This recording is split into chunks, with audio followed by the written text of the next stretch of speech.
नई बहू को कॉपी करने वाली बूढ़ी सास। सरला एक अनपढ़ औरत थी जिसके चलते उसे उसके परिवार वाले और उसके मोहल्ले के कुछ लोग कुछ भी नहीं समझते थे, जिसके चलते वो अपने बेटे अविनाश की शादी करवाना चाहती थी और अपने घर पर एक पढ़ी लिखी समझदार लड़की लाना चाहती थी।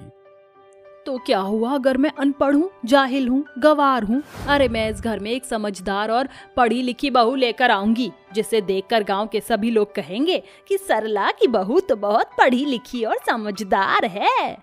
सरला ऐसा सोचकर पंडित को अपने बेटे अविनाश की कुंडली दे देती है, जिसके चलते पंडित अविनाश के लिए कई सारी लड़कियां सरला को दिखाता है। अरे देखिए बहन जी, इनमें सभी लड़कियां बहुत समझदार, पढ़ी लिखी और अच्छे घर की हैं। जो आपको सही लड़की समझ आए उससे आप अपने बेटे की शादी करवा सकती हैं। सरला एक एक करके सारी फोटोज देखती है, जिसके बाद वो पंडित से कहती है, पंडित जी, इतनी सारी लड़कियों में से मुझे केवल यही एक लड़की पसंद आई है। आप इसके घर पर रिश्ते की बात शुरू कर दीजिए।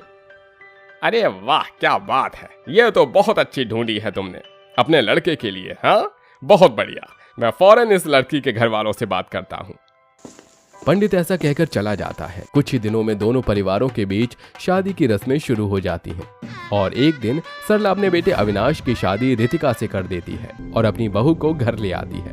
शादी के बाद सब कुछ अच्छा चल रहा होता है। तभी एक दिन रितिका सोफे पर बैठी हुई दरवाजे की तरफ निहार रही होती है। इतनी देर हो गई है, अभी तक डिलीवरी बॉय आया ही नहीं। कहाँ रह गया है, कुछ समझ ही नहीं आ रहा। तभी वहां सरला आ जाती है। क्या हुआ बहू, तू यहाँ क्यों बैठी है? कोई परेशानी है तो मुझे बताओ, या किसी का इंतजार कर रही है? तभी अचानक से घर की घंटी बजती है। इंतजार का समय अब खत्म हुआ माँ जी, अब तो हमारे घर की घंटी बज गई। रितिका ऐसा कहकर दरवाजा खोलती है और डिलीवरी बॉय से अपना पार्सल ले लेती है, जिसके बाद वो पार्सल लेकर अंदर आती है और पार्सल खोलकर उसके अंदर से एक सुंदर सी साड़ी निकालती है और उसे अपने ऊपर लगाकर देखने लगती है। वाह, जैसा सोचा था बिल्कुल वैसा ही है। बहुत सुंदर लग रही है ये साड़ी। रितिका की साड़ी देखकर सरला कहती है, कौन था ये लड़का जो तुझे साड़ी देकर गया है? क्या है ये सब? तू इस घर की बहू है बहू। क्या तुझे ये सब शोभा देता है कि तू किसी गैर मर्द से कुछ भी ले ले? ये सुनते ही रितिका हंसने लगती है और हंसते हुए सरला से कहती है, अरे माँ जी, ये आप कैसी बात कर रही हो? वो आदमी कोई मेरी जान पहचान का नहीं है, बल्कि वो तो डिलीवरी बॉय है। उस आदमी का काम ही यही है कि हम जो ऑर्डर करते हैं वो हमारे घर तक ले आए। क्या कहा बहू? Delivery boy? अरे ये डिलीवरी बॉय होता क्या है? माँ जी, आपको ये नहीं पता कि डिलीवरी बॉय क्या होता है? मुझे तो यकीन ही नहीं आता, एक शहर में रहने वाली लेडीज को यही नहीं पता कि डिलीवरी बॉय क्या होता है। रितिका सरला को डिलीवरी बॉय के बारे में बताती है, जिसे सुनकर सरला बहुत खुश होती है और मुस्कुराते हुए कहती है, अरे वाह बहू, ये तो कमाल की बात है। अब तो हम घर बैठे कुछ भी अपने घर मंगा सकते। हाँ हाँ, क्यों नहीं। ऐसा कहकर रितिका अपनी नई साड़ी लेकर कमरे में चली जाती है, जिसके बाद अपनी ही बहू जैसी एक साड़ी ऑर्डर करने के लिए सरला फोन के अंदर ऑनलाइन शॉपिंग करने लगती है। जैसे उसे बिल्कुल अपनी बहू जैसी साड़ी दिखाई देती है तो वो उसे देखकर कहती है, अरे वाह, क्या बात है, मुझे तो पता ही नहीं था कि मैं कुछ भी अपनी बहू जैसा मंगवा सकती हूँ। सरला फौरन ही वही साड़ी ऑर्डर कर देती है। अगले ही दिन घर पर डिलीवरी बॉय उसी साड़ी को ले आता है और वो उसे पहनकर अपनी बहू के सामने आती है। तो बताओ अब बहू, मेरे ऊपर ये वाली साड़ी कैसी लग रही है? बहुत सुंदर लग रही है माँ जी, आप और आपकी साड़ी। रितिका की बात सुनकर सरला अपने कमरे में जाती है और बहुत खुश होती है। ऐसे ही एक दिन सरला जब रितिका के कमरे के पास से गुजर रही होती है तो वो रितिका के कमरे के अंदर झांकने लगती है, जहां उसे शीशे के आगे बहुत सारे प्रोडक्ट्स नजर आते हैं। अरे क्या बात है, मेरी बहू इतने सारे प्रोडक्ट यूज करती है और मुझे पता ही नहीं। तभी तो मैं बोलूं, मेरी बहू की त्वचा इतनी निखरी निखरी और मेरी त्वचा इतनी खुरदुरी क्यों लगती है? अब मुझे भी अपनी त्वचा का ख्याल रखना चाहिए। मैं ये सारे प्रोडक्ट अपने लिए जरूर मंगवाऊंगी। ऐसा कहने के बाद वो फौरन अपने कमरे में जाती है और अपना फोन उठाकर सेम टू सेम वही प्रोडक्ट ऑर्डर कर देती है, जिसके बाद जैसे ही सरला के सारे प्रोडक्ट आ जाते हैं वो उन्हें इस्तेमाल करना शुरू कर देती है। लेकिन वो प्रोडक्ट रितिका की स्किन के हिसाब से थे, जिसके चलते सरला को अपनी स्किन पर बहुत सी एलर्जी और परेशानियां हो जाती हैं। अरे अरे, ये क्या, मेरा चेहरा तो खराब हो रहा है।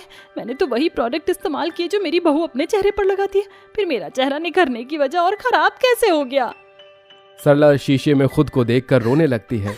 रोते हुए उसकी आवाज रितिका तक पहुंच जाती है, जिसके बाद रितिका अपनी सास के कमरे में आती है और अपनी सास से कहती है, क्या हुआ माँ जी, आप रो क्यों रही हो?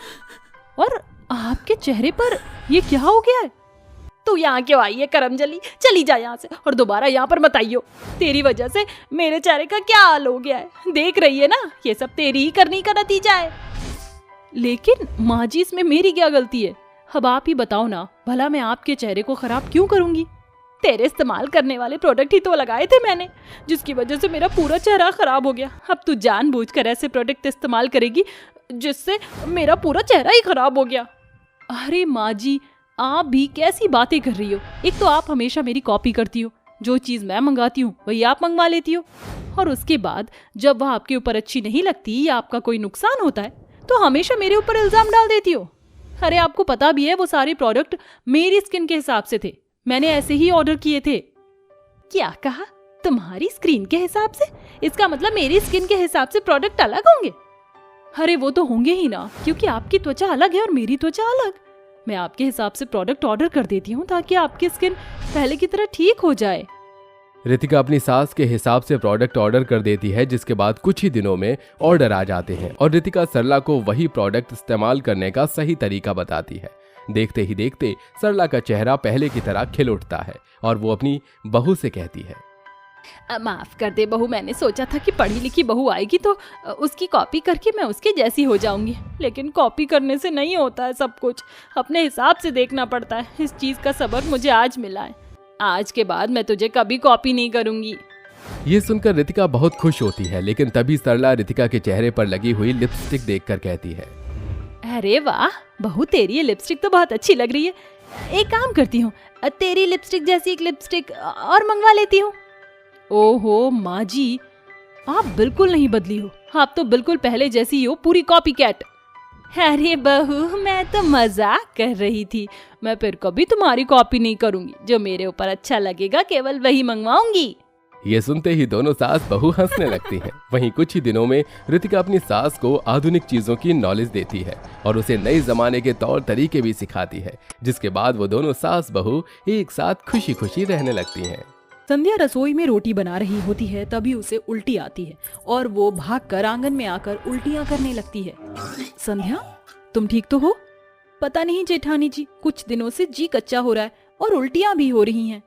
ये सुनकर खटिए पर बैठी गंगा संध्या को गले से लगाकर कहती है, बहुत बहुत बधाई हो छोटी बहू, तू माँ बनने वाली है और मैं दादी, और बड़ी बहू तू ताई जी बनने वाली है। मैं बस अभी आती हूँ माँ जी।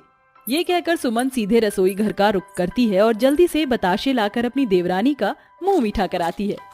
देवरानी जी, तुमने जो इतनी बड़ी खुशी हमें दी है उसके लिए तुम्हें मेवे की मिठाई खिलाना चाहिए, मगर तुम्हारी ये गरीब जेठानी तुम्हें इस बताशे के सिवा कुछ ना खिला सकी।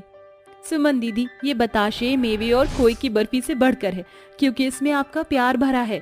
जिसके पास आप जैसी प्यारी जेठानी हो वो गरीब कैसे हो सकती है?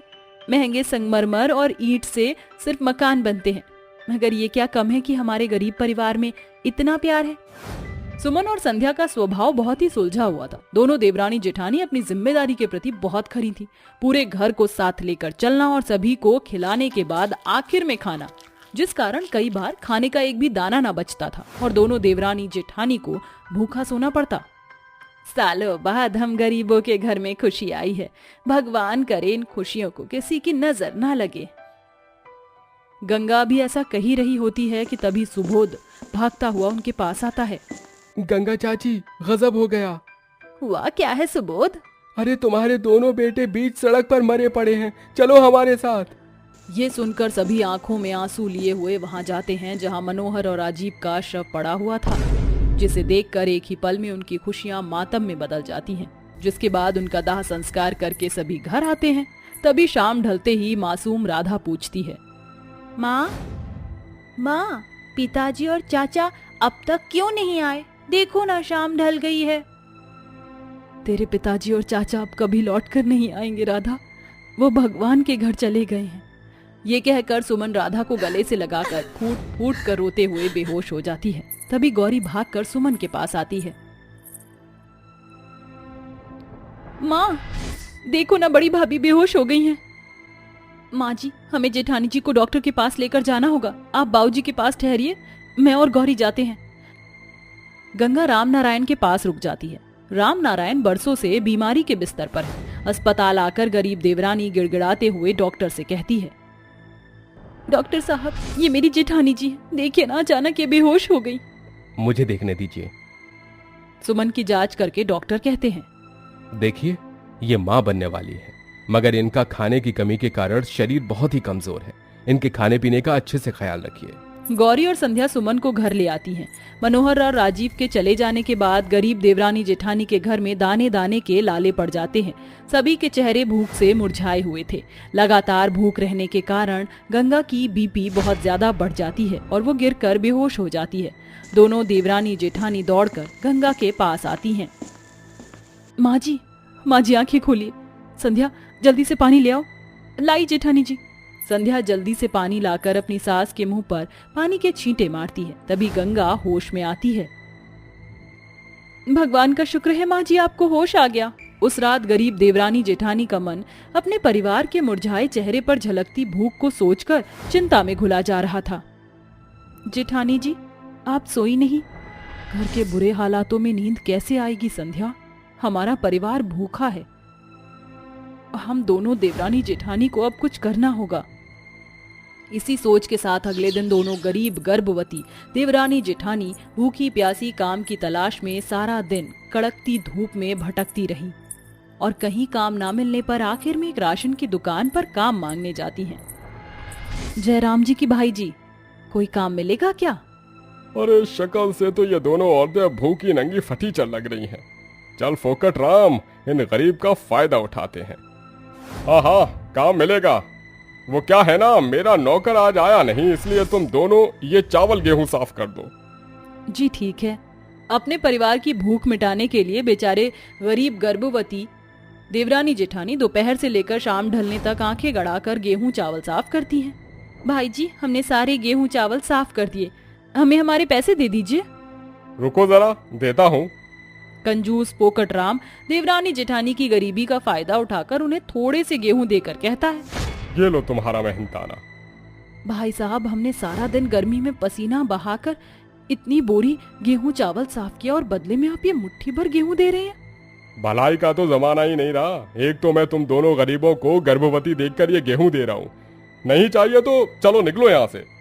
ये सुनकर अचानक दोनों देवरानी जेठानी की आंखों के आगे अपने परिवार वालों के भूखे चेहरे उभर आते हैं और वो गेहूं लेकर आंसू भरी आंखों के साथ घर आती हैं और हाथ चक्की में गेहूं पीसकर रोटी बनाकर उसे प्याज के साथ अपने भूखे परिवार वालों के आगे परोसती हैं।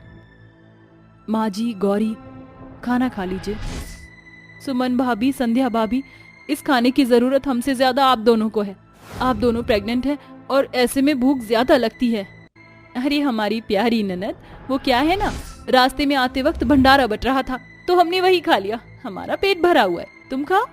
इस तरह अपने परिवार वालों की भूख मिटाने के लिए दोनों देवरानी जेठानी पेट भरने का झूठ बोलती हैं, जबकि सच तो ये था कि वो भूखी थी। अगले दिन फिर से दोनों भूखी प्यासी काम की तलाश में निकल जाती हैं, जहां उन्हें ईंट की भट्टी के पास चल रहे मलबे के काम में ईंट ढोने का काम नजर आता है। जयराम जी की काका, क्या हमारे लिए कुछ काम मिलेगा? मगर बेटी, तुम दोनों तो गर्भवती हो, ऐसे में तुम काम कैसे करोगी? काका, जब गरीब के सर पर परिवार की भूख मिटाने की जिम्मेदारी हो तो सब हो जाता है। एक औरत 9 महीने अपने गर्भ में अपने बच्चे को अपने खून से सींचती है और उसे इस दुनिया में लाती है, मगर ये सारा चक्र तो ऊपर वाला ही चलाता है। अब वही हम गरीब देवरानी जेठानी के बच्चों का ख्याल रखेगा। दोनों देवरानी जेठानी की सच्चाई भरी बातें केदार के दिल को छू जाती हैं, जिसके बाद वो उन्हें काम पर रख लेता है और दोनों गर्भवती बहुएं अपने भूखे परिवार का पेट भरने के लिए हर रोज भूखी प्यासी भट्टी पर आकर कड़ी धूप में भरी गर्मी में खून पसीना बहाकर ईंट ढोती। उनकी मेहनत और खुददारी को देखकर केदार उन्हें हर दिन पैसे देता, जिससे उन गरीब देवरानी जेठानी के घर का चूल्हा जल पाता था। इसी तरह गुजरते दिनों के साथ एक एक महीना करके दोनों देवरानी जेठानी गर्भावस्था के 9वें महीने में कदम रखती हैं, जिसे देखकर केदार कहता है, बेटी ये लो तुम दोनों देवरानी जेठानी की पगार, और ये कुछ पैसे अलग से रख लो, बस कल से काम पर मत आना। मगर क्यों काका, क्या हम दोनों गरीब देवरानी जेठानी से कोई गलती हुई है? हम उसे सुधार लेंगे, मगर हम गरीब लाचार के पेट पर लात मत मारिए। ऐसा कुछ भी नहीं है बेटी, तुम दोनों तो बहुत मेहनती हो, मगर तुम गर्भावस्था के 9वें महीने में हो और ऐसे में तुम्हें इतनी मेहनत करना ठीक नहीं है। इन पैसों से कोई काम शुरू कर लेना, फिर तुम्हारी जिंदगी कट जाएगी। शुक्रिया काका, आपने हम गरीबों के बारे में इतना सोचा। इसके बाद दोनों देवरानी जेठानी पैसे लेकर घर चली आती हैं और अपनी सास गंगा और ननद गौरी को सारी बात बताती हैं। जिसके बाद गौरी कहती है, भाभी आप दोनों इतना अच्छा खाना बनाती हो, अगर आप दोनों अपना ढाबा खोलो तो अच्छा चलेगा और मैं और माँ भी आपकी मदद करेंगे। इससे हम गरीब लोगों को भी कम पैसे में पेट भरकर खाना मिलेगा और हमें रोजगार। इसके बाद दोनों देवरानी जेठानी अपने ससुराल वालों के साथ मिलकर भगवान का नाम लेकर ढाबा खोलती हैं और धीरे धीरे उनके हाथों के खाने के अच्छे स्वाद के कारण ढाबे पर लोगों की भीड़ बढ़ती चली जाती है और उनका ढाबा लोगों में छा जाता है, जिससे अच्छी आमदनी के साथ गरीब भूखी गर्भवती देवरानी जेठानी का परिवार गरीबी से उभर जाता है और दोनों को आखिर में एक एक प्यारा सा बेटा होता है। कितना फर्क है ना। कहाँ तो एक अमीर के लिए जिंदगी खुशियों से भरी होती है, लोग उन्हें सलाम करते नहीं थकते, फिर क्यों जब तक एक लाचार गरीब अपनी हड्डियां नहीं गलाता दुनिया उसे एक दाना नहीं देती।